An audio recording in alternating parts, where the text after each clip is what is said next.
बिहार में परिवर्तन चाहिए, क्योंकि रोजगार और नौकरी चाहिए सरकारी। नौकरी चाहिए सरकारी। तेजस्वी की सरकार आएगा, परिवर्तन में नौकरी हम लोगों को मिलेगा, विश्वास है। तेजस्वी यादव जी का बहुत दिल से मानते हैं और चाहते हैं भी। लालू यादव जिंदाबाद जिंदाबाद जिंदाबाद, लालू यादव जिंदाबाद जिंदाबाद जिंदाबाद, तेजस्वी भैया जिंदाबाद जिंदाबाद जिंदाबाद, राहुल गांधी जिंदाबाद जिंदाबाद जिंदाबाद, गठबंधन पार्टी जिंदाबाद जिंदाबाद।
নালন্দা এই বিশ্ববিদ্যালয়টি প্রতিষ্ঠিত হয়েছিল খ্রিস্টীয় ৫ম শতকে। গুপ্ত সম্রাট কুমারগুপ্ত প্রথমের শাসনকালে ৪১৫ থেকে ৪৫৫ খ্রিস্টাব্দের মধ্যে। গুপ্ত যুগে ভারতবর্ষের সমাজ ও সংস্কৃতি এক ধরনের নবজাগরণের মধ্যে দিয়ে যাচ্ছিল। বিজ্ঞান, সাহিত্য, স্থাপত্য, ধর্মচর্চা সব ক্ষেত্রেই উন্নতির শিখরে পৌঁছেছিল ভারত। এই সাংস্কৃতিক প্রভাতেই জন্ম নেয় নালন্দা। নালন্দা শব্দটির অর্থ কী? নানা মুনির নানা মত। কেউ বলছেন এটি এসেছে নাল মানে পদ্ম ও অন্দ মানে দান শব্দ থেকে, যার অর্থ দাঁড়াবে জ্ঞান পদ্মের দাতা। আবার অনেকে বলেন এটি না আলম দা শব্দ সমষ্টি থেকে এসেছে, যার অর্থ দান বা জ্ঞানের অন্ত নেই, আছে শুধু অসীম উদারতা। গুপ্ত সাম্রাজ্যের পরবর্তী শাসকেরা, বিশেষত সম্রাট হর্ষবর্ধন ও পরে পাল রাজারা নালন্দাকে রাজ পৃষ্ঠপোষকতা প্রদান করতেন। তাদের আমলে নালন্দা বিশ্বের সবচেয়ে সম্মানিত শিক্ষাকেন্দ্রে পরিণত হয়। চীন, কোরিয়া, জাপান, তিব্বত, শ্রীলঙ্কা সব জায়গা থেকে ছাত্র ও ভিক্ষুরা আসতেন এখানে জ্ঞানার্জনের জন্য। বিশ্ববিদ্যালয়ের বিশাল কমপ্লেক্সে ছিল মঠ, চৈত্য অর্থাৎ মন্দির, ধ্যানকক্ষ, গ্রন্থাগার, বক্তৃতা ও বিতর্ক সভা এবং আবাসন। সবচেয়ে বিস্ময়কর ছিল এর গ্রন্থাগার, যার নাম ছিল ধর্মগঞ্জ। এর 3টি প্রধান ভবন ছিল: রত্নসাগর, রত্নসমুদ্র এবং রত্নপ্রভা। এই ভবনগুলোয় লক্ষ লক্ষ পুঁথি ও পাণ্ডুলিপি সে সময় সংরক্ষিত ছিল। বৌদ্ধ দর্শন থেকে শুরু করে জ্যোতির্বিজ্ঞান, চিকিৎসাশাস্ত্র, সাহিত্য, ভাষাতত্ত্ব এবং যুক্তিশাস্ত্র পর্যন্ত। নালন্দা ছিল পুরোপুরি আবাসিক বিশ্ববিদ্যালয়। প্রায় 10,000 ছাত্র ও 2,000 শিক্ষক এখানে একসঙ্গে অধ্যয়ন ও বাস করতেন। ভর্তি প্রক্রিয়া ছিল অত্যন্ত কঠোর। প্রবেশিকা পরীক্ষা মৌখিকভাবে নেওয়া হতো এবং কেবলমাত্র যারা তর্ক, যুক্তি ও শাস্ত্রজ্ঞানে সিদ্ধহস্ত ছিলেন তাঁরাই এখানে ভর্তি হতে পারতেন। কি পড়ানো হতো সেখানে? বৌদ্ধ দর্শনের মহাযান ও হীনযান শাখা, বেদ, উপনিষদ ও ন্যায় দর্শন, ব্যাকরণ ও ভাষাতত্ত্ব, বিশেষত পাণিনির ব্যাকরণ, চিকিৎসাশাস্ত্র ও গণিত, জ্যোতির্বিজ্ঞান ও তর্কশাস্ত্র। প্রতিদিন চলত বিতর্ক, সংলাপ, প্রশ্নোত্তর ও বিশ্লেষণ। এই সংলাপ ভিত্তিক শিক্ষা পদ্ধতিই ছিল নালন্দার প্রাণ। চীনের মহান বৌদ্ধ ভিক্ষুক হিউয়েনসাং 7ম শতকে নালন্দায় এসে প্রায় 7 বছর এখানে কাটিয়েছিলেন। তিনি তার ভ্রমণ বৃত্তান্তে নালন্দার শ্রেষ্ঠত্বের যে বর্ণনা দিয়েছেন, আজ পর্যন্ত তা ইতিহাসের সবচেয়ে বিশ্বাসযোগ্য অমূল্য দলিল। আরও এক চীনা পণ্ডিত ইচিং 675 থেকে 685 খ্রিস্টাব্দে এখানে অধ্যয়ন করেছিলেন। তিনি বহু সংস্কৃত গ্রন্থ চীনা ভাষায় অনুবাদ করেন এবং লিখে যান নালন্দার শিক্ষক ছাত্র জীবনের বিশদ বিবরণ। তাদের বিবরণ থেকেই জানা যায় এখানে পড়ানো হতো যুক্তি ও দর্শনের বহু মতবাদ, বৌদ্ধ, ব্রাহ্মণ্য, জৈন, এমনকি চারবাক দর্শনও। এই বহুত্ববাদী শিক্ষা ভাবনা নালন্দাকে সত্যিই এক বিশ্ব নাগরিক বিশ্ববিদ্যালয়ে পরিণত করেছিল। ইতিহাসের পরিহাস, 10ম শতাব্দীর পর থেকে ধীরে ধীরে নালন্দার গৌরব ম্লান হতে থাকে। পাল সাম্রাজ্যের অবসান এবং রাজনৈতিক অস্থিরতার কারণে আর্থিক পৃষ্ঠপোষকতাও কমতে থাকে। শেষ আঘাত আসে 1193 খ্রিস্টাব্দে, যখন বখতিয়ার খিলজি, দিল্লি সুলতানেতের এক তুর্কি সেনাপতি, বিহারে আক্রমণ চালান। তার বাহিনী নালন্দার মঠে প্রবেশ করে অগ্নিসংযোগ করে।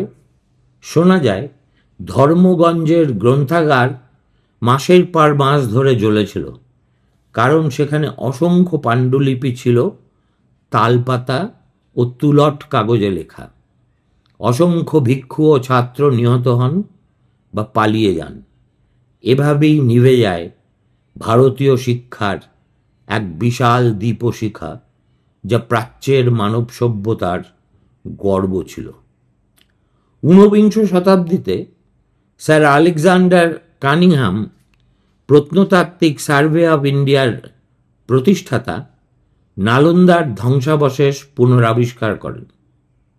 খনন কার্যে যা উন্মোচিত হয় সেগুলি হল মঠ ও কক্ষসমূহ, স্তূপ ও মন্দির, নালন্দা লিপিযুক্ত মুদ্রা, প্রতিমা ও সিল। 2016 সালে ইউনেস্কো নালন্দাকে বিশ্ব ঐতিহ্যবাহী স্থানের মর্যাদা প্রদান করে। এরপরই হিউয়েনসাং যে বইটা লিখেছিলেন তার নাম ছিল সু ইউকি, অর্থাৎ তার মানে ইংরেজিতে করলে দাঁড়ায় great Tang records on the western regions. তার বর্ণনার একটা ছোট্ট অংশ আপনাদের পড়ে শোনাচ্ছি। রাজগৃহ নগরী থেকে 1 যোজন উত্তরে, বিহারের কোমল সমতলে, বিস্তৃত বৃক্ষ ছায়ার তলে নালন্দা শুয়ে আছে। দক্ষিণে এক শান্ত হ্রদ, উত্তরে গঙ্গার মৃদু তরঙ্গ, আর মাঝখানে ধূপ গন্ধে ভরা মন্দির মঠের সারি। হিউয়েনসাং যখন সেই পথে পৌঁছন তখন সন্ধ্যা নেমে এসেছে। ঘণ্টার মৃদু ধ্বনি বাজছে, স্তব পাঠের ধুন বাতাসে ভেসে বেড়াচ্ছে। তিনি লিখেছিলেন, এই বিহার যেখানে হাজারে হাজারে ভিক্ষু বসবাস করে, জ্ঞানেরই সৌরভে এখানে আকাশ যেন ভরে গেছে। নালন্দা তখন সমগ্র ভারতবর্ষের শ্রেষ্ঠ শিক্ষা কেন্দ্র। এখানে বসবাস করেন প্রায় 10,000 ছাত্র ও 1,500 শিক্ষক। প্রতিদিন সূর্যোদয়ের সঙ্গে শুরু হয় পাঠ, তর্ক, ধ্যান, শ্রবণ ও মননের নিরবিচ্ছিন্ন ধারা। প্রবেশাধিকার পাওয়া এত সহজ নয়। শত প্রার্থী এলেও কেবল কয়েকজনই ভর্তির সুযোগ পায়। হিউয়েন-সাং এর কথায়, এখানে যে প্রবেশ করে সে আর সাধারণ মানুষ থাকে না, সে জ্ঞানের সাগরে ডুবে যায়। বৌদ্ধ দর্শনের নানা শাখা, মহাযান, হীনযান, যোগাচার ও মাধ্যমিক এখানে পড়ানো হতো। সঙ্গে ছিল ব্যাকরণ, ছন্দ, অলঙ্কার, ন্যায়তত্ত্ব, চিকিৎসা, জ্যোতির্বিদ্যা ও যুক্তিবিদ্যা। দিনের অধিকাংশ সময় বিতর্ক সভায় কাটত, যেখানে দূরদেশ থেকে আগত পণ্ডিতরাও যোগ দিতেন। ছাত্ররা গোষ্ঠীবদ্ধভাবে পাঠ করত আর সন্ধ্যার পর প্রদীপের ক্ষীণ আলোয় নীরব ধ্যানে বসে থাকত, যেন শব্দহীন এক সাধনার রাজ্য। এই বিশ্ববিদ্যালয়ের প্রধান ছিলেন আচার্য শীলভদ্র, যার নাম নালন্দার ইতিহাসে সোনার অক্ষরে লেখা। হিউয়েন-সাং যখন সেখানে যান, শীলভদ্রর বয়স তখন প্রায় 80, কিন্তু তার মস্তিষ্ক তখনও তীক্ষ্ণ তরবারির মতোই। তিনি যোগাচার দর্শনের ব্যাখ্যাতা ও মহান দার্শনিক। হিউয়েন-সাং নিজেই তাঁর শিষ্যত্ব গ্রহণ করেন এবং দীর্ঘ সময় তাঁর তত্ত্বও অধ্যয়ন করেন। তিনি লিখেছেন, শীলভদ্রের বুদ্ধি আকাশের মতো, যতই তুমি তাকাও তার সীমা খুঁজে পাওয়া যাবে না। নালন্দার স্থাপত্যও ছিল বিস্ময়কর। লাল ইটের প্রাচীর ঘেরা এক বিশাল প্রাঙ্গণ, তার ভিতরে 6টি প্রধান বিহার ও 9টি উচ্চ মন্দির। প্রতিটি মাঠে প্রশস্ত অঙ্গন, কূপ, পুষ্করিণী ও ছায়াময় বাগান। প্রাচীরের শীর্ষে ঘণ্টা বাঁধা, যা বাতাসে বাজত। প্রাচীর চিত্রে বুদ্ধ ও বোধিসত্ত্বর জীবনের দৃশ্যাবলী খোদাই করা ছিল।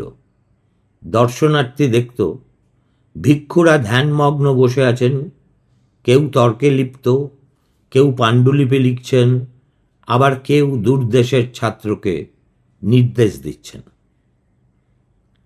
এখানে হিউয়েন-সাং লিখেছেন, কোনো দারিদ্র্য নেই, কারণ জ্ঞানের দানই এখানে সর্বোচ্চ সম্পদ। দূরদেশ থেকেও দলে দলে ছাত্র আসত। চীন, জাভা, কোরিয়া, সুমাত্রা, শ্রীলঙ্কা সকলেই এই এক আশ্রমে এসে মিলিত হতো। নালন্দা তখন বিশ্বের জ্ঞান চর্চার রাজধানী। হিউয়েন-সাং আরও বলেছিলেন, এখানকার পণ্ডিতেরা যেমন কঠোর শৃঙ্খলায় বদ্ধ, তেমনই বিনয়ী।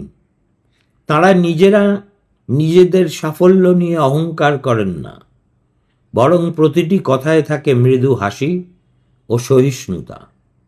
তার চোখে নালন্দা শুধু শিক্ষার কেন্দ্র ছিল নয়, আধ্যাত্মিক জ্ঞানের আসন ছিল।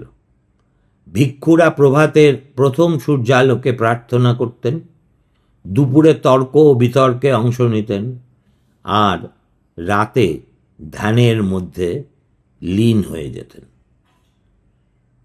হিউয়েন-সাংয়ের ব্যাখ্যায়, নালন্দা এমন এক দীপশিখা যার আলো কেবল ভারত নয়, সমগ্র পৃথিবীকে আলোকিত করেছে। I'm born in Germany, but then I moved to Norway for 32 years ago. Okay, and you are originally from where? Germany. Germany. So you are a German settled in Norway. Yes. Now visiting India. Now visiting a Buddhist site. Yes. And are you a Buddhist? Yes. Oh, indoctrinated Buddhist.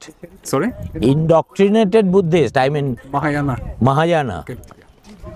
So where did you take your Diksha from? In Germany, from Keshe. Where is Keshe? Keshe back here. Oh, Yeah. so there is a large number of Germans who have converted into Buddhism. He's Tibetan. The Tibetan monk. Oh, Tibetan monk. You see him? So you have used all these tattoos as This is my reminder. reminder. This I got first, that I need to do my morning practice every day. So every So- morning I pray one So time. you believe in non-violence, Yes, of course. and you believe that, like Buddha believed, that this world is full of miseries. Of mysteries. Miseries. Misery. Yes. Yes. So you can't escape. Most of our problems are made by the lack of communication between people. And that the main reasons for all misery, that is ignorance, greed and anger. So now in Norway, the entire region is suffering from Russian paranoia. Yeah. What is happening there? People are afraid. Afraid. Preparing for a war, actually. Actually preparing for war. People are gathering food and money and water and Why? It because of the Russian drones that appeared. people are afraid. But Norway is a part of NATO. yeah, but So you will be helped by the NATO forces. so NATO itself is crumbling or what? do I end up on No, it is only for my YouTube? YouTube. Good. Nice. Okay. I am a journalist You are? by profession, Ah. but now no longer associated with any newspaper or television channel. I have my own independent channel Nice. called Bangla Sphere And now you spread the good words from from Nalanda. Nalanda. And I have to. you have to go and rejoin your group. Take care. Thank you very much. আমি আপনাদের কলকাতা ত্যাগের আগেই বলেছিলাম এই বিহার যাত্রায় আমি রথও দেখব, কলাও বেচব। রথ দেখতে গিয়েছিলাম, মানে রাহুল গান্ধীর একটা সভা। আজকে আবহাওয়া যা দেখে মনে হচ্ছে সম্ভবত ভিভিআইপি চপার আদৌ পাটনা থেকে উড়েছে কিনা বোঝা যাচ্ছে না। 12টার সময় রাহুলের আসার কথা ছিল, আমরা প্রায় 1:30 অবধি অপেক্ষা করেছি সেখানে। তোমার দেখা নাই রে, তোমার দেখা নাই। অতএব আমরা ভাবলাম যে অযথা এখানে সময় নষ্ট না করে একবার নালন্দা ভগ্নাবশেষ দেখি। এরপরে ইচ্ছে আছে নালন্দা নতুন যে বিশ্ববিদ্যালয় হয়েছে অনেক ধুমধাম করে, তার চেহারাটা কিরকম সেটাও একবার দেখে আসবো। এখানে এসে সত্যি কথা বলতে কি, আমার প্রয়াত পিতৃদেব সুনীল চট্টোপাধ্যায়ের কথা বারবার মনে পড়ছে। মনে পড়ছে এই কারণে যে বাবা আমাদের হিস্ট্রি অনার্স ক্লাসে এনশিয়েন্ট ইন্ডিয়ান হিস্ট্রি পড়াতেন। আর পড়াতে গেলেই Buddhism and Ashoka, Maurya empire, Gupta empire, stretching into Pala dynasty, এগুলো তো সব পড়াতেই হতো। হিউয়েন সাংয়ের যে বিবরণ তার ট্রাভেলগে আছে নালন্দা সম্পর্কে, সেটাই সম্ভবত কোনো বিদেশির লেখা ভ্রমণ কাহিনীর সবচাইতে অথেন্টিক একটা চেহারা। আমার যদি স্মৃতি বিভ্রম না হয়ে থাকে তাহলে এটা 19 শতকে প্রথম এর খনন কার্য শুরু করেছিলেন কানিংহাম। সুতরাং একদল বিদেশি এসে যা ধ্বংস করে দিয়েছিল, আরেক দল বিদেশির হাতে তার কিছুটা হলেও পুনরুদ্ধার হয়েছে। সবশেষে এই ঐতিহ্য রক্ষার দায়িত্ব পড়েছে আমাদের ভারতবর্ষের হাতে। মনমোহন সিং এর জমানায় নালন্দাকে আবার তার ঋত গৌরব ফিরিয়ে দেওয়ার চেষ্টা শুরু হয় এবং অমর্ত্য সেনকে অ্যাডভাইজার করে প্রথমে একটা কমিটি তৈরি হয়েছে। তারপর অনেক দিন হয়ে গেছে, এখন যা শুনতে পাই 3-4 জন উপাচার্য ইতিমধ্যেই এসেছেন, আবার চলে গেছেন। সেখানে ঠিক কতজন পড়াশোনা করে বা করে না, তাদের মধ্যে কতজন বিদেশি, সেটা আমি বলতে পারবো না। কিন্তু হিউয়েন সাং যে নালন্দায় এসেছিলেন এবং দীর্ঘদিন থেকেছিলেন, শিলভদ্রর কাছে পাঠ নিয়েছিলেন, সেই নালন্দায় কিন্তু সেই সময় 10,000 ছাত্রছাত্রী লেখাপড়া করত এবং কয়েক হাজার অধ্যাপক অধ্যাপনা করতেন। আজকে আমাদের যে হোস্টেল ব্যবস্থা, তার গোড়াপত্তনও হয়েছিল এই নালন্দায়। ছাত্রদের জন্য আলাদা আবাস ছিল, প্রচুর মণ্ডপ ছিল, স্তূপ ছিল, গ্রন্থাগার ছিল, মেডিটেশন করার জায়গা ছিল। সব মিলিয়ে প্রাচীন ভারতেই আমরা আমাদের ঐতিহ্যের যেটা সর্বোৎকৃষ্ট নিদর্শন, সেই নালন্দাকে পেয়েছি। আজকে দেখে খুব ভাল লাগছে যে এখানে বিভিন্ন বুদ্ধিস্ট কান্ট্রি, বিশেষ করে সাউথ ইস্ট এশিয়ার লোকেরা এসেছেন, দলে দলে এসেছেন। আমাদের জন্য টিকিটের মূল্য মাত্র 40, আর তাদের জন্য 600। ওই আর কি, বিদেশি পেয়েছো, একটু দাও মেরে নাও। আর কত লোকের সঙ্গে আলাপ হলো, জাপানিদের সঙ্গে আলাপ হলো, ভিয়েতনামিজদের সঙ্গে আলাপ হলো, শ্রীলঙ্কানদের সাথে আলাপ হলো, শেষমেশ একজন জার্মানের সঙ্গে আলাপ হলো, যিনি গত 32 বছর ধরে নরওয়েতে থাকেন এবং সেখানেই তিনি বৌদ্ধ ধর্মে দীক্ষা নিয়েছেন।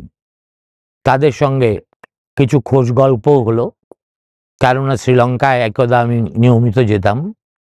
আজকে যেসব বৌদ্ধ সন্ন্যাসীকে এখানে ভক্তিতে অবনত হয়ে নালন্দায় ঘুরে বেড়াতে দেখছি, সেই সময় 87, 88, 89 সালে তাদের হিংস্র রূপ আমি কলম্বোতে দেখেছি। সুতরাং সব মিলিয়ে এটা একটা আন্তর্জাতিক মিলন মেলা, যে মিলন মেলায় নিজেকে বেশ হাত পা ছড়িয়ে এলিয়ে দিতে পেরে আমার দিব্যি লাগছে।